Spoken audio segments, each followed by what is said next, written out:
Track wrestling here on the eve of the Pac-12 championships with Arizona State 157-pounder Josh Shields ranked 5th, 28-2 coming into the tournament. We're shooting this, as I said, on the eve of the Pac-12 championships. This is the part of the season that you guys really train for and you train year-round for. What kind of things are you dealing with at this point, and what are some of the final hour reminders you're telling yourself going into the tournament? Some final hour reminders are that it really doesn't matter who you are or what your rank is. Like you said, my record is 28-2, but all people really focus on is the 2. And that's all I really focus on, because that's the areas that I got to get better. And so, I mean, the 28's good, but anyone can win the tournament. Anyone can win any tournament at any time. You always see that in March. And so you just got to keep working on the little things day in and day out in the wrestling room. You can't be worried about what all the other guys are going to be doing. You just got to put your best foot forward and make sure you're as good as you can be. Well, let's talk about the 2 then. You brought up the 2 close losses to Micah Jordan in Vegas, and then you lose your high school teammate Michael Kemmerer in the Midlands finals. What did you learn from those matches? That I can't be focused on what they're doing. I just have to keep focusing on myself. Nashon Garrett, who actually comes in the room every once in a while, he's wrestling out here for Sunkist with us, and I was doing a bunch of sprints in the wrestling room, and I was winning them, and he kind of challenged me, and he said, "Are you being the best wrestler that you can be? Are you pushing yourself as hard as you can go?" And so it puts the pressure not so much on, am I going to win the match, but am I really just putting my best foot forward? Am I making sure that I'm giving absolutely everything that I have? Because at the end of the day, that's all you can ask for my teammates. Because I know my coaches are doing it. They're putting their best foot forward. They're pushing me as hard as I can go. I just got to up the ante and match the level they're putting in. How would you assess your season to this point? What do you think you've done well? It's been good. The effort's been there. I say this all the time. Whenever I start making strides, is the more and more I start trusting in my coaches. And I started doing that in the summertime. That's whenever I really started to see the separation from where I was last year to where I am this year. But I mean, it's been a great season so far. But like I've said, you can't focus on the past. You can only learn from it. And I'm just looking to the future, focusing on today to get better. We mentioned wrestling Kemmerer in the Midlands finals. How strange was that to wrestle a guy that you have that much history with? It was familiar. It was definitely familiar, and it wasn't too stressful. I love wrestling that kid. I've wrestled him, honestly, since I was like 5 years old. And so to wrestle him back on the mat, we've never wrestled in like a big atmosphere like that, but it's one that I'm looking forward to in the future. He's a great wrestler. He showed it. He's been showing it all year, and hopefully I'll get to see him in March in NCAA's in Cleveland. Well, let's talk a little bit about Franklin Regional. Okay. And you had your teammate Josh Maruka, you had Kemmerer, you had Spencer Lee. What was it like growing up in that program? What made Franklin Regional special at that point in time? The competitiveness inside the room. We had kids who wanted to come. Because Young Guns is run out of Franklin Regional, which is an amazing room. We had like 8 of the top 14 guys in the nation at Young Guns at one point, and it's just amazing. And I think 4 or 5 of them were in the Franklin Regional room, so it really shows you the caliber that's coming out of Pennsylvania.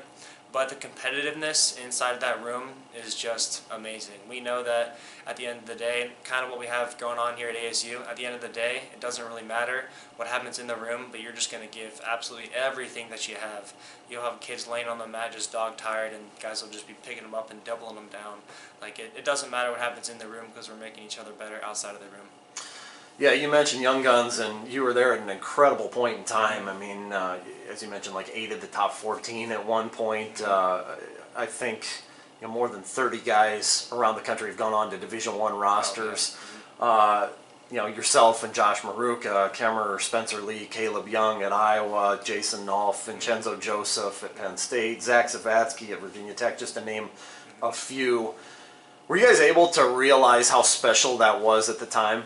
Oh yeah, and it's crazy because we all grew up together, and since like day one, since we were like in like 2nd and 3rd grade, we were all going to the same camps. I've been wrestling Chenzo and Mikey and Nolf and Pletcher, AC Headley, Solomon Chisco, all those guys since I was like 8 years old.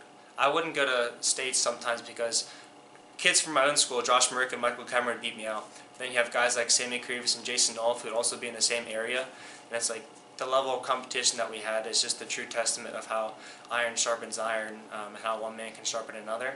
But I can't say enough about John, Jody, and Joey, of the room that they run out of Pennsylvania in Franklin Regional. It's just incredible, and it goes to show how great they are because of the kids that they're producing.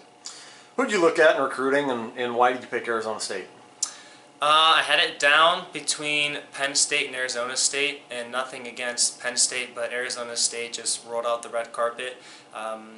Nothing against Kel Samuelson versus Zeke Jones, but I looked at Zeke Jones and the position that he was in and that he's at right now, and he was the Olympic coach, and what my future dreams and goals are set towards, or is what he's looking for, and that's something that I see within his reach and something that he works for every single day.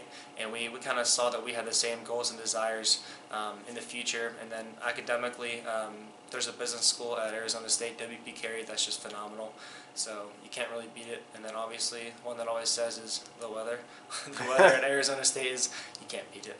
Yeah, I was gonna say, what are the biggest adjustments going from PA all the way across the country? The best adjustment is not waking up in the morning and turning on the car an extra 30 minutes earlier, scraping off the windshields or mowing the, not mowing the lawn, but shoveling the snow.